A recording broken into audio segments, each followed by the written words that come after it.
नमस्कार, आप देख रहे हैं कमोडिटी कॉल्स। मैं हूं मनीषा गुप्ता और हमारे साथ अब विघ्नहर्ता गोल्ड के फाउंडर मिस्टर महेंद्र लूनिया जुड़ चुके हैं। महेंद्र जी नमस्कार। ऑल टाइम हाईज इस वीकेंड पे सोने और चांदी दोनों में देखने को मिला है। आज ऑफ कोर्स कुछ मुनाफा वसूली जरूर है, लेकिन सोने में जिस तरह की तेजी है, यहां से अब आपकी क्या सेंस है? ज्यादातर जानकारों का ये मानना है कि जो रैली दिखानी थी सोने को, उसमें ज्यादातर चीजें अब फैक्टर्ड इन है। नहीं मनीषा जी, मुझे लगता है कि अभी भी कुछ एक जान बची हुई है गोल्ड में, जो बढ़ेगा कंटिन्यूसली। 88,000 भी क्रॉस करेगा, किया है इनफैक्ट, और 88,500 का टारगेट मुझे लग रहा है बहुत करीब में। ऑलराइट, हमने $3,000 पर आउंस के लेवल्स यहाँ पर देखे हैं। ऑफ कोर्स कुछ बैंक्स एंड ब्रोकरेजेस का मानना है 3100-3200 तक के लेवल्स भी इसी साल में देखने को मिल पाएंगे। आपको क्या लगता है? जैसे अपनी एक साल पहले बात हुई थी मनीषा जी, अगर आपको याद हो, मार्च में हमने पहले बोला था 1,15,000 का रेट जाएगा, तो उसके हिसाब से $3,300 का रेट आना लाजमी बनता है, और ये होने की संभावना बहुत जल्द आएगी, क्योंकि जिस प्रकार से ट्रम्प साहब के चीजें आ रही है सामने, उनके जो बर्ताव सामने आ रहे हैं, उनके जो वक्तव्य सामने आ रहे हैं, जो बहुत बहुत अनसर्टनिटी पैदा कर रहा है मार्केट में। साथ में अगर आप देखो, जियो पॉलिटिकल कंसर्न भी अभी खत्म नहीं हुए हैं, जहां पर हम ये सोच रहे थे कि कहीं ना कहीं जाके तीनों भी युद्ध रुक जाएंगे, और रुकने का नाम नहीं ले रहे। दूसरा, अमेरिका ने उल्टा वहां पे यानी कि ईरान पे अपना गोलीबारी चालू कर दी है। ये अगर आप देखते हो तो ये सभी चीजें गोल्ड को रुकने का अभी कोई मौका नहीं देंगे। हाँ जी महेंद्र जी, एक और चीज बताइए। जिस तरह से हमने ETF आउटफ्लोज जाते हुए देखे हैं, फरवरी में प्राइसेस ऊपर थे, लोगों ने थोड़ा सा रिडेम्पशन भी यहाँ पर करी है, तो इन्वेस्टमेंट डिमांड कैसी है और क्या डिजिटल गोल्ड में इन्वेस्टमेंट डिमांड अब भी जारी है? जी हाँ, डिजिटल गोल्ड में काफी सारी इन्वेस्टमेंट डिमांड है, कंटिन्यूसली है और कंटिन्यूसली बढ़ रही है।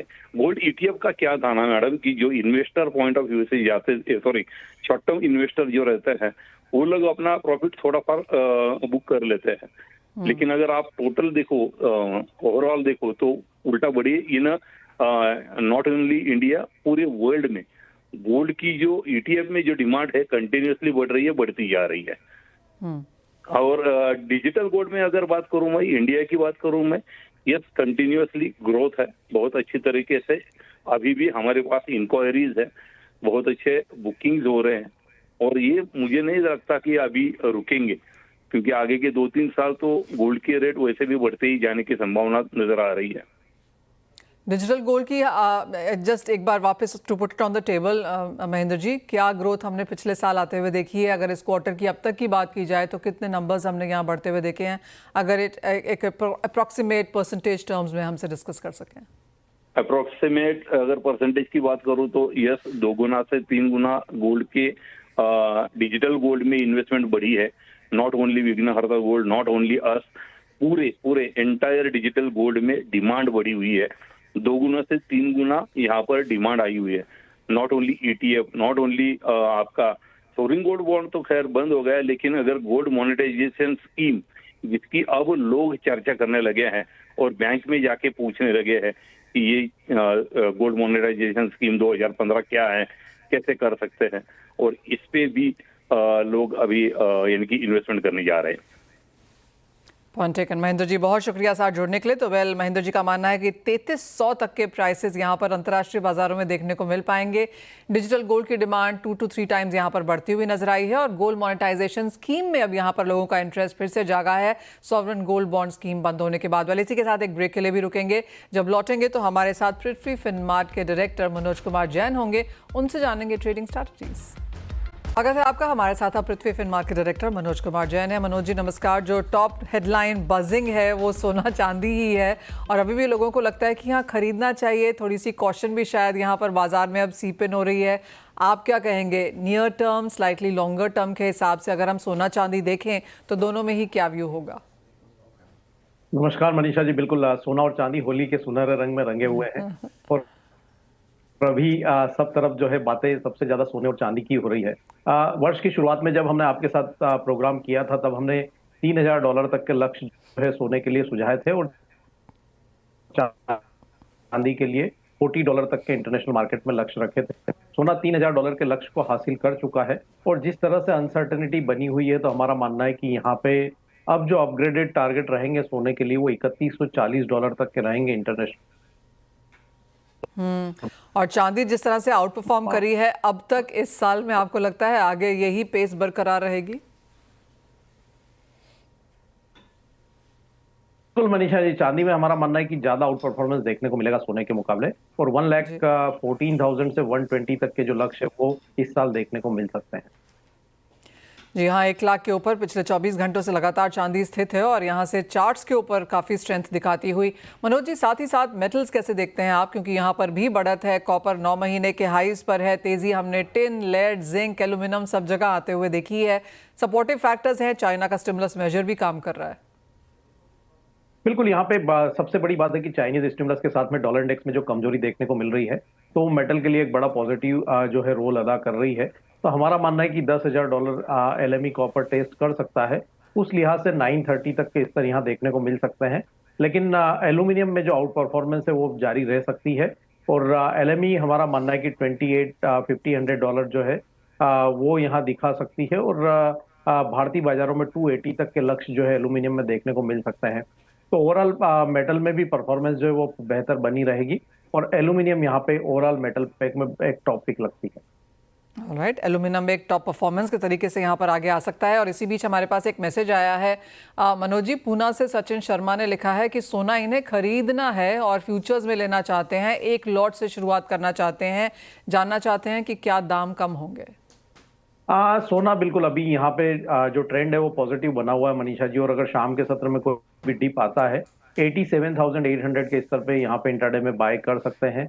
स्टॉप लॉस यहाँ पे 87,350 का रखना चाहिए, और लक्ष्य यहाँ पे 88,300 के रहेंगे इंट्राडे के लिए। ऑलराइट, तो डिप्स की बाइंग आप कर सकते हैं यहाँ पर। और चांदी पर भी एक सवाल आया है लखनऊ से दीपक सिंह का, 2 लॉट इन्होंने खरीदे हैं 95,800 के आसपास, क्या करें जानना चाहते हैं। क्या ये मुनाफा वसूली के लिए अच्छे लेवल्स हैं, जिनके पास हैं मुनाफा बनता हुआ लेके जाएं क्या घर मनोज जी, या वेट करें? नहीं, वेट करना चाहिए। अगर ये लंबी अवधि के निवेशक हैं तो 96,600 का स्टॉप लॉस लगाएं। छोटी अवधि के निवेशक हैं तो इनको 98,800 का स्टॉप लॉस रखना चाहिए। इमीडिएट टारगेट यहाँ पे 1,02,000 का होगा, और ये वीक के दरमियान हमारा मानना है कि 1,04,000 तक के स्तर देखने को मिल सकता है। क्रूड ऑयल प्राइसेस में अभी आपकी क्या सेंस है मनोज जी यहाँ पर, क्योंकि अच्छी खासी खरीदारी पिछले एक हफ्ते में देखने को मिली है। आज बाजार थोड़ा सा शांत जरूर रहा, 1% की तेजी एमसीएक्स यहाँ पर दर्शाता हुआ, यहाँ पे क्या राय देंगे? क्रूड ऑयल में भी हम देख रहे हैं मनीषा जी कि एक शॉर्ट कवरिंग यहाँ पे देखने को मिल रही है, और $66 WTI इंटरनेशनल मार्केट में होल्ड कर रहा है। भारतीय बाजारों में भी 5640 के जो स्तर थे वो होल्ड हुए हैं। हमारा मानना है कि रैली कंटिन्यू रहेगी ये वीक में, और एक बार 6,000 तक के स्तर यहाँ देखने को मिल सकते हैं। तो 5,850 के स्तर पे बाय करना चाहिए, 5,770 के स्टॉप लॉस से। 5,945 पहला लक्ष्य होगा, और दूसरा लक्ष्य 6,000 का रहेगा। राइट, तो सारे खरीदारी के मौके यहाँ पर आप ढूंढें, चाहे सोना चांदी है, मेटल्स है, या फिर कच्चा तेल है। एक और सवाल आया है मनोज जी, दिल्ली से हर्ष कुमार का, हल्दी पर इनका सवाल है, खरीदना चाहते हैं, जानना चाहते हैं कि यहाँ से अब क्या किया जाना चाहिए। ऑलरेडी 5.5% की तेजी के साथ कारोबार है, क्या इन लेवल्स पे लेना चाहिए या डिप का वेट करें? नहीं, थोड़ा डिप का वेट करना चाहिए। पिछले 2 सेशन में हमने लगभग 8% की मजबूती देखी है, तो अगर यहाँ पे कोई भी डिप आती है 11,900 तक, तो वहां बाय करें। स्टॉप लॉस 11,400 का रखें, और 13,200 तक के लक्ष्य वहां रखे जा सकते हैं। थोड़े डिप का वेट करना चाहिए, 2 दिन लगातार तेजी देखने को मिली है, तो कल के सत्र में अगर कोई डिप आए तो वहां पे बाय करें। लेकिन अगर कोई यहाँ पर लॉन्ग पोजिशनल ट्रेड बनाना चाहता है मनोज जी, तो हल्दी कैसे देखते हैं आप फंडामेंटल्स के हिसाब से, क्या प्राइस रेंज बन सकती है अगर कोई मिस करे, अगर कोई इंटरडे ना खेलना चाहे तो? पोजिशनली भी यहाँ पे बाय कर सकते हैं। एक जो रेंज है मनीषा जी वो 11,000 से 14,400 की लगती है शॉर्ट टर्म में, और हमने निचले लेवल यहाँ पे टेस्ट होते हुए देखे थे। तो अब यहाँ पे एक रिट्रेसमेंट जो है फिर से देखने को मिल रहा है। तो पोजिशनली भी अगर किसी को लेना हो तो 12,200 से 11,650 की रेंज में ले सकते हैं, और ऊपर में 14,000 तक के लक्ष्य यहाँ पे पोजिशनली रखे जा सकते हैं। मसालों का ही दिन लगता है। एक और सवाल झांसी से आया है, ये भी मसालों पर ही है। रजत गुप्ता ने धनिया पर सवाल पूछा है, एक लॉट लिया है 7890 के लेवल्स पे, क्या करना, क्या ये जानना चाहते हैं? धनिया भी ये रेंज अच्छी है मनीषा जी, हमने एक अच्छा कंसोलिडेशन धनिया में देखा है, और निचले स्तरों से अब रिकवरी यहाँ भी बनती हुई नजर आ रही है। बिल्कुल यहाँ भी पोजिशनली बाय किया जा सकता है। 7850 से 7700 के रेंजेस अच्छे हैं अप्रैल कॉन्ट्रैक्ट के लिए। स्टॉप लॉस 7450 का रखना चाहिए। शॉर्ट टर्म में हमारा मानना है कि 8300 तक के लक्ष्य जो है वो धनिया दिखा सकता है। ऑलराइट मनोज जी, आपने एक भी बिकवाली की राय यहाँ पर शॉर्ट जाने की नहीं दी है, खरीदारी की ही दी है, चाहे करंट लेवल्स पे है चाहे डिप्स पे है। तो क्लियरली कमोडिटी मार्केट्स में यहाँ पर तेजी का रुझान आगे जाते हुए। मनोज जी एज ऑलवेज बहुत शुक्रिया साथ जुड़ने के लिए, तमाम स्ट्रैटेजीज शेयर करने के लिए और दर्शकों की मदद भी करने के लिए। वेल इसी के साथ रुकेंगे एक ब्रेक के लिए, जब लौटेंगे तो आपके लिए लेकर आएंगे आवाज समाचार।